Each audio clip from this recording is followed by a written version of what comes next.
Welcome, listeners, to the next episode of the Live Your Spa Life show. Some of you may be asking, what is spa life? Spa life is a lifestyle that accepts that accomplishment and harmony coexist.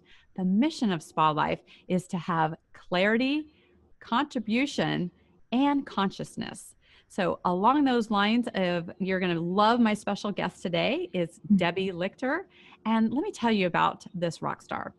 Debbie is the founder of Freedom Embodied Live and author of the forthcoming book, The Congruency Coach. For nearly a decade, Debbie Lichter has helped women worldwide have a healthier relationship with food, their bodies, and themselves. As a food addiction expert, congruency coach, and spiritual mentor who has worked for Cosmopolitan Magazine International, Debbie navigated her own path to freedom from food, drug, and codependency addictions. Today, she combines 20 years of experience in the health and fitness industry with her unique and fiercely compassionate approach to helping women get free. This is so that they can have lasting freedom, feel connected, live authentically, operate from inner trust, and help others. Debbie has conducted over 200 classes, workshops, and trainings in the areas of addiction, spirituality, and self-care. She has reached thousands of women with her message of freedom, hope, and healing. Today, we'll get to learn more about her congruency code that allows food addiction and obsession to fall away without struggle.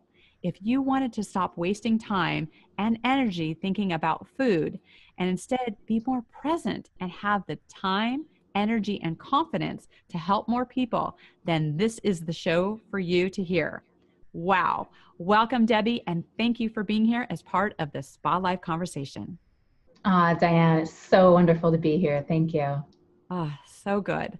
I love this conversation. And, one of the things we like to jump into with our listeners is to really talk about that lifestyle aspect of that, of having more balance and living a life of intention and a life that you truly live.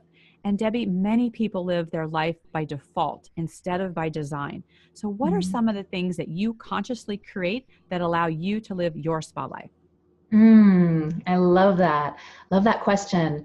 I really find that being someone who's so involved with some pretty intense, situations and emotions that come up with folks all day long, it's so important for me to really, really carve out the self-care time that I need at the beginning of the day and at the end of the day. And so I must say that my day starts out with copious amounts of self-care, meditation, really movement, getting the food that I need, the meal that I need, and really, having that time to get centered and connected in me and really get focused on my day. So right off the bat, I start out every day with design of, okay, so how can I intentionally come back to me?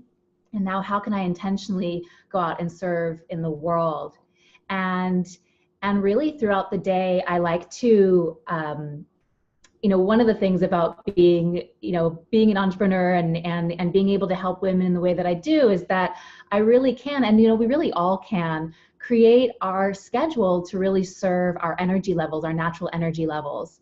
And so I've gotten really in tune with what times of day I'm the most vibrant and when I really need to retreat and go deeper within myself and how that is going to replenish me and allow me to serve even more. So I really find that being deeply in tune with my natural rhythms throughout the day is another way that I really, really live my life by design. So those are just a couple of things right off the bat. Yeah. I love that so much, because that self-care piece is so important for people. A lot of people think of self-care as being a luxury, but I always talk about that it's really a necessity. And I love how you incorporate that in your life as the foundation of doing that first. It's kind of like putting that oxygen mask on yourself first in order to be able to serve the people that we are here to serve. So Debbie, what are some of the things that you actually do to feel lighter and really ignite that intuitive guidance? Well, So a couple things. Definitely meditation. I have a pretty consistent practice of meditating twice a day and really, really dropping in, getting quiet and getting centered. A huge practice of connecting into my body. So, when I talk about embodiment, freedom embodied, and what does that mean? I find that so many of us, especially if you are a driven, successful woman who's out in the world doing a lot of exciting things, we have a tendency to really lead with our head, and we're intelligent women, so we tend to really be very headstrong. And what I find is so important is to actually come back into my body. And so I have presence practices that I do. I have deep grounding practices that I do to really help me to come from that like overdrive, type A, obsessive, mindset that can sometimes, if it goes unattended, can go into anxiety and overwhelm and all this kind of stuff, and really just drop into a more present place and state of being and feeling my feet on the ground. So connecting to my body is a really, really huge thing. I would say that those are like the two really, really big things that I do consistently.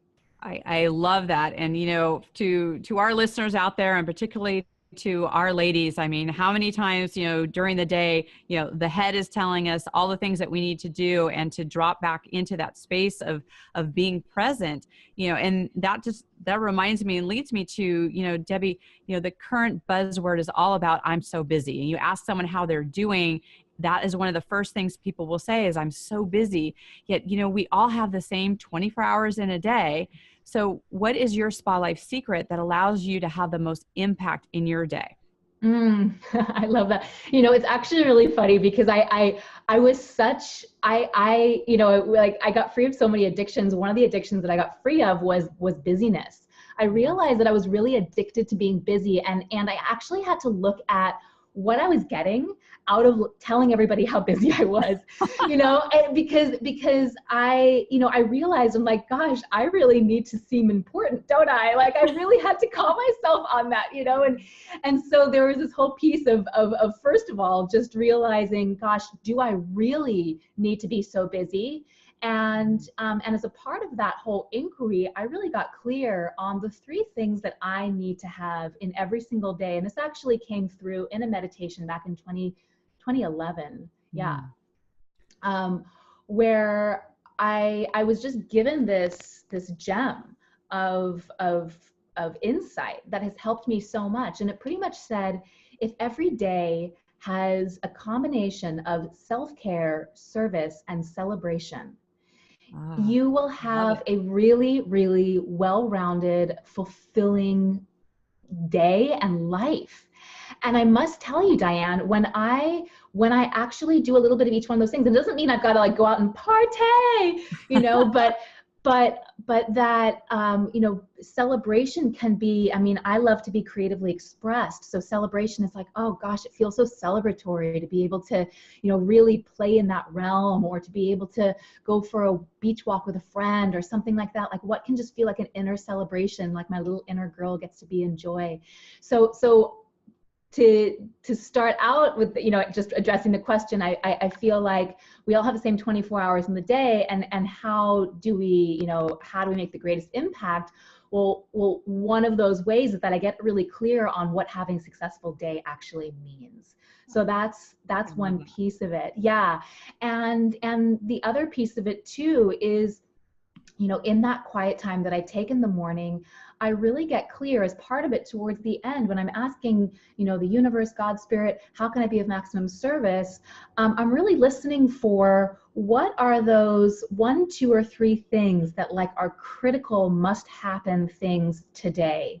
And then instead of focusing on the whole to-do list, I just focus on what are those things that need to happen. And it doesn't necessarily always mean that it has to be 3 things in my business. Sometimes it's something in my business. It's a conversation that I have been withholding that is like creating a lot of internal energy and stealing my peace. And maybe it's, a self-care practice. It really depends. But if I can just focus on those 3 things, then I feel like I'm actually moving the needle forward in every area of my life, but just by taking that small action. And I would say that the last thing that just really springs to mind when you ask me that question is having team, and not thinking that I have to do it all, and really getting clear on what I'm here to do in the world and how I'm here to, to make an impact and to share my gifts, and really giving other people an opportunity to step in and share their gifts by supporting in ways that aren't really in my wheelhouse. Right. Yeah. Just to get clear around that aspect alone is so huge. This is such a gem to share that. I would love for you to say that again so people can really hear that. As say again, what are those 3 things that has to happen in your day? Self-care. And let me just expand on self-care, because self-care isn't just, I need to go get a massage, or, like for me, self-care is also the healthy boundaries that I have with people. Self-care are the ways that I honor myself and others, the way that I stand in my truth, the way that I live authentically and congruently. So self-care, it's a whole practice that I really teach my clients, because what I found on my own journey was that I was so confused growing up around what was self-care and what was selfish, because I felt guilty all the time if I was doing something that was self-caring, and then I was told I was being selfish, I was doing something that was self-caring, and so I just had no idea. And so I spent an entire year actually asking that in daily quiet time, daily meditation, like, teach me what self-care is. And it turned into this really, really beautiful, robust understanding that then I can help my clients with. So self-care is the first piece. And then service. I think that so many women, we naturally want to help others. We naturally want to be of service. It's so important, though, of not one thing that I had to get really clear on in my own life, and is that the part of me that wants to help and the part of me that wants to give advice and be a helper, sometimes can be a little bit codependent. And so how to truly be of service is to come from a deeply resourced well, and to be living in integrity and congruency with how I'm operating, and be flowing over with that then it spills over into wanting to share that with others. And I see, Diane, you very much being an embodiment of that very thing. Your ability to serve in the world comes from the surplus of what you have created and resourced within yourself.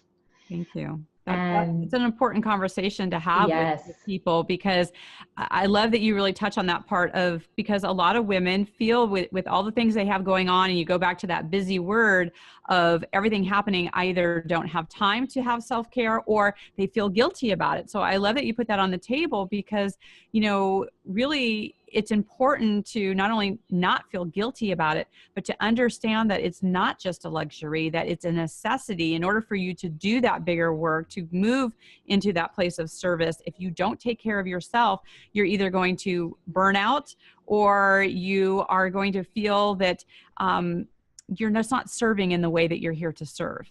And so you have to fill yourself up to be able to have that excess to give out to other people. So I really love that you're touching on that guilt part.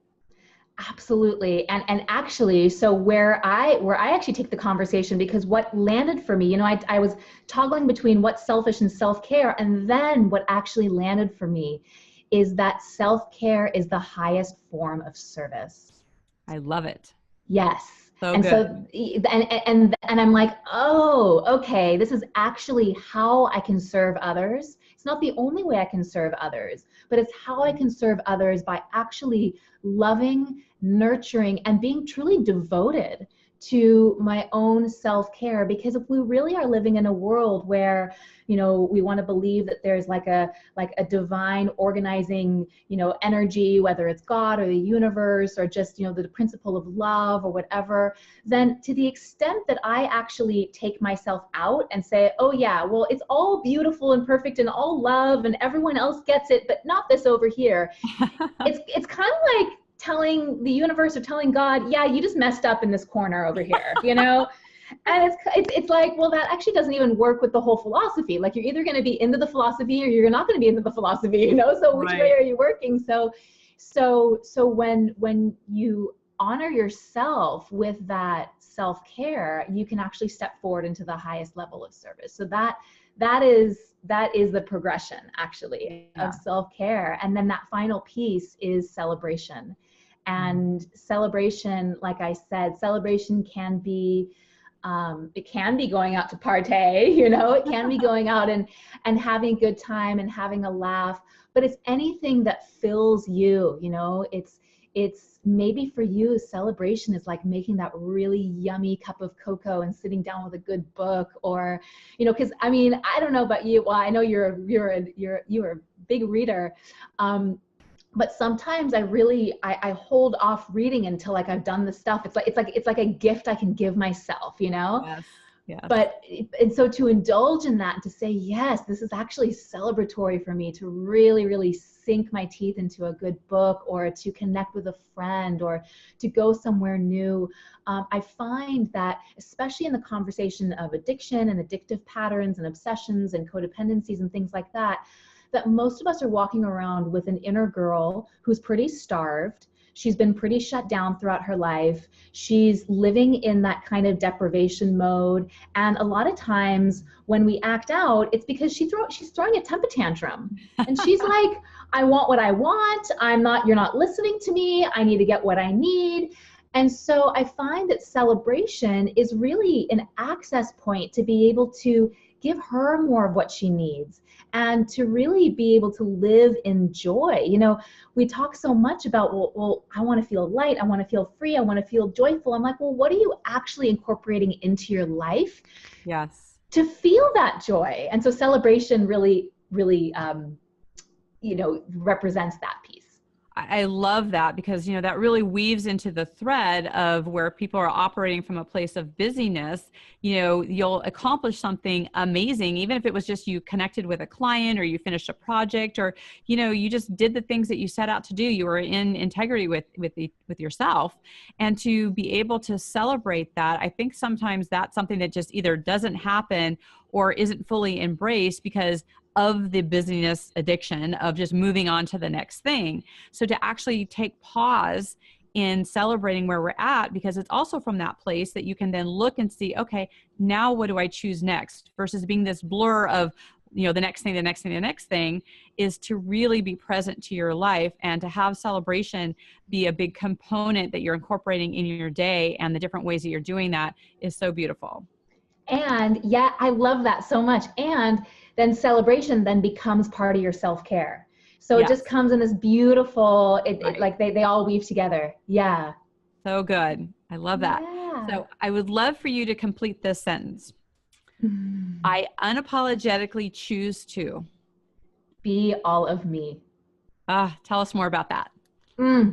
So I spent so many years, you know, I was an expert in the health and fitness industry, and I had food addictions and drug addictions and codependency addictions and work addictions and, you know, busyness addictions. And I was living so incongruently, and I felt like such a fraud, and I felt like I couldn't be all of me. I felt like who I wasn't acceptable. I wasn't enough, or I was too much of the wrong things and not enough of the right things. Or I just wasn't the right kind. And so there was this constant filtering, editing, censoring, studying your facial expressions to decide how I was going to, you know, speak to you or interact with you, wanting you to like me. And so everything was living for what I call the external feedback loop of like, okay, I need you to approve and like me and validate me so that I can feel valued and feel my own worth, and, you know, constantly living outside of myself. And so I was compartmentalizing all of these pieces of me, and no one, even including myself, knew what all of me was. And I certainly, something like emotions, I was like, emotions are messy and they're stupid, and I judged people who couldn't have control over their emotions. I was a total control freak. And so, you know, for my journey of getting free was actually coming to a place of being able to embrace the full range of who I am, being able to embrace the parts of me that don't like parts of me, being able to still embrace all of that. And what I find when I'm working with women, especially in the very beginning, is that they come in and they have so much self-judgment about the way that they've been acting with food, or the way that they've been drinking, or the way that they've been acting in their relationships, or whatever it is. And the self-judgment alone holds them hostage from being able to be on that path of freedom and integration. Right. And so it's a practice that I do and that I embody and that I teach my clients how to do, to actually fully embrace what is. So I've got a little tool that I use. Can I share it here? Please, absolutely. Okay, great. So I find that, anytime we're like holding back on who we think that we are, like anytime we feel like we're holding back or like bracing against life, whether we're in judgment against ourselves or others, whether we are in limiting beliefs, whether we actually physically feel that, like the tension or the stress, the anxiety in our bodies, whatever that bracing looks like. And I say, can you go from the brace to the embrace? Can you just fully embrace whatever that is as part of the fullness of your experience right now? And excuse me, I'm gonna have a little water. Yeah, please. And in that embrace, can I create some space? And so we just imagine ourselves like wrapping our arms around that entire situation and creating some space. And then can I invite in grace, and whatever grace looks like for you? Maybe it's love, maybe it's spirit, maybe it's God, whatever that is for you. But can you bring in something that feels like a power that is going to feel inspiring and light and loving for you, and allow that to take you into a new place. Oh, I love this. This is such an important conversation to have around this. And, I refer to it as the facade, where we show up in the world as one way. Of course, we all want to, listeners, we've all been in this place where it's like, we want to come across as being successful. We have it all together and our best foot forward and all of those things. However, there may be other aspects to ourselves that we don't share with other people, that's kind of on the back burner and can feel like, incongruent. In fact, I've been, I love about you accessing your inner guidance, because some things have been coming up that I'm now working with my private clients on, about what I'm calling the black diamond, which is something deep within yourself. And it may look like shame or things that are actually, protecting you from being that wholeness of who it is you are. So I love that you're looking at this, that you're addressing this. And I would love to ask you, Debbie, when someone is living incongruently, what does that look and feel like for them? Yeah. So when someone's living incongruently, it's the experience of, they're typically feeling like isolated, alone, anxious, that self-judgment, that lack of worth, that lack of confidence. Oftentimes they're closed off in their hearts, or they're not comfortable feeling their feelings, or they're really caught in a lot of really like a lot of attachments and a lot of cords with other people. So it's really sticky. Their interactions are really sticky, and it's like the kind of thing of like, people always saying, I need to have healthy boundaries, and like not really knowing what that is for themselves. It's that kind of stuff. It's not being able to be authentic. It's withholding or stuffing your feelings, holding back your truth, really living by limiting beliefs, and kind of walking around feeling like that fraud, feeling like you're living in that facade where, okay, I've got my stage character and I can kind of be this for you out here and I can smile on the camera, but behind this smile is a lot of sadness, a lot of shame, a lot of self-doubt, and feeling like they've got nowhere to go to really, talk about that or deal with that. So it's what I find is that when we are living incongruently internally, that's where addiction shows up, because addiction loves to live in the little nooks and crannies of incongruence. There's so much, like, it's almost like we've got like an internal zigzag, like all these compartments, and so it can like hide in all these little places. And yeah, so that's what someone will experience when they've got an incongruent environment internally. Got it. I got it. And I know you have a tool that helps people with their, daily congruency and in that inventory. So we're going to talk about that in a minute for sure. But one of the things I wanted to ask you about is that when we talk about spa life, we look about what is your experience in your space? Like, how do you feel in your space? And, the hope is that people, and the intention is that you actually feel differently in your bedroom versus how you feel in your kitchen versus, like, say, in your office. And those are all different experiences that you have. So keeping that in mind, what is your favorite room in your home and why? I love that question. It's it's actually the room that I'm in right now, and I love it because aside from the electronics that I brought in here to do this interview with you today, it's got no electronics. It's very zen-like. It's got all my favorite furniture. It's got plants and nature, and the flow of energy. There's a lot of natural light. And then I also design jewelry. And so there's like, I've got, part of like my ornamentals is like displays of my jewelry. So, and then just design wise, it's got the design elements that really make my little inner girl light up, like lots of swirls and color and texture and fun.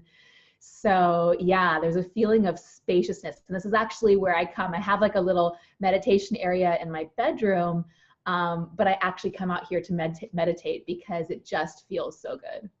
I love that. And part of why I love having our listeners here, with what our different guests are doing is because there are very simple things that can be in alignment with us, that we can create the sanctuary within our space that gives us the experience that we want to have with our life. So I know, Debbie, that our listeners are going to want to stay connected to you. Please share your daily congruency inventory and how they can keep in contact with you. Yeah, absolutely. So the congruency inventory is really, it starts out just with seven questions that women can ask themselves every day to really just assess, where am I in my own internal congruency on a spiritual level. I've got spiritual, physical, mental, emotional, but really I find that when you're congruent spiritually, it actually everything else sort of self-organizes around that. And so there's these 7 really powerful questions, and I'm happy to get that inventory to you, Diane, and you can share with your listeners. Would be happy to share that with you, and anyone who really is listening and who's thinking, gosh, I'm not sure, maybe I am struggling with some addictions or distraction patterns or obsessions, or I don't really know where to go. I don't know who to talk to. I am your person. I'm your gal. And so if somebody is feeling that and they're feeling, I'm living incongruently, I didn't even know that was a thing, but now that I'm hearing what the symptoms are of living incongruently, like that's actually ringing really true for me, and I want to know more, I would just absolutely be honored to just extend some time. So if somebody wants to send me a personal message, you're welcome to go to my website, which is freefromfoodaddiction.com, and I've got plenty of free audios and articles there to really help women get more freedom around their relationship with food and their bodies.